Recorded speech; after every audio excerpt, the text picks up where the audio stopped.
Let's take you to the Northwest now, where the police or the Portfolio Committee on Community Safety and Transport Management has called for strong consequences for scholar transport operators and service providers. The committee says the department needs to come out strongly against buses that are operating while unroadworthy and address the reckless driving behaviour of operators that leads to loss of life. Newzroom Afrika's Refiloe Seboko reports. Unroadworthy scholar transport and reckless operators' behaviour remains a concern in the Northwest Province. In the most recent incident, a grade 11 learner from Motsalore Secondary School in Kunotswana village died after she and other pupils jumped off a bus while it was in motion. The driver was allegedly driving recklessly under the influence of alcohol and lost control of the bus. The matter took centre stage during the tabling of the Community Safety and Transport Management budget vote for the 2024-2025 financial year on Tuesday. Are these buses and these tenders really worth people's lives? Poor quality buses and no buses at all in the current status quo in the province. The Northwest Province Transport Investment Bus Company is heading for disaster, and where would that leave you of our communities?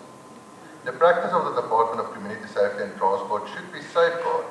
The needy community, those who have few options, but now is putting the communities at risk, not only from not having transport, but to fear their lives.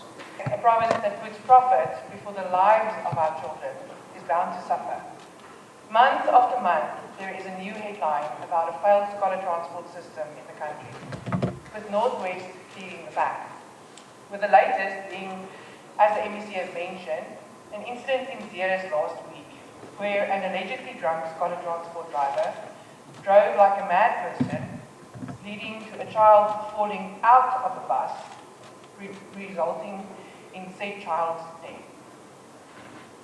This, Deputy Speaker, and more horror stories are how we summarise the state of the Northwest scholar transport system that is presided over by this department. The Portfolio Committee on Community Safety and Transport Management says accountability and consequence management is needed for scholar transport operators who do not abide by their contractual obligations. The committee sought clarity on the total budget for the scholar transport in the province, and a concern was raised by the committee to say that the department needs to come out strongly on buses that are operating while they are unroadworthy, which is a challenge, and this challenge unfortunately leads to loss of lives, as we've seen in this province and other provinces as well. In response, the Provincial Department of Community Safety and Transport says migrating from the old to the new system of operator license permits will monitor irregularities. In terms of the new system, all processing range from application for operator license and permits until the last stage that entails the issuing of operator license and permits are going to be done online.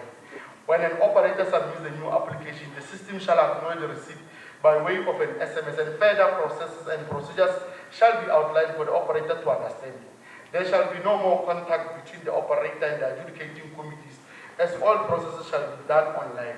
Meanwhile, the bail application for the scholar transport bus driver facing charges of reckless and negligent driving has once again been postponed to next week Wednesday amid the unavailability of the investigating officer and ruling on the media to broadcast court proceedings. For Newzroom Afrika on Channel 405, I'm Refiloe Seboko in Luhuruzi in the Northwest.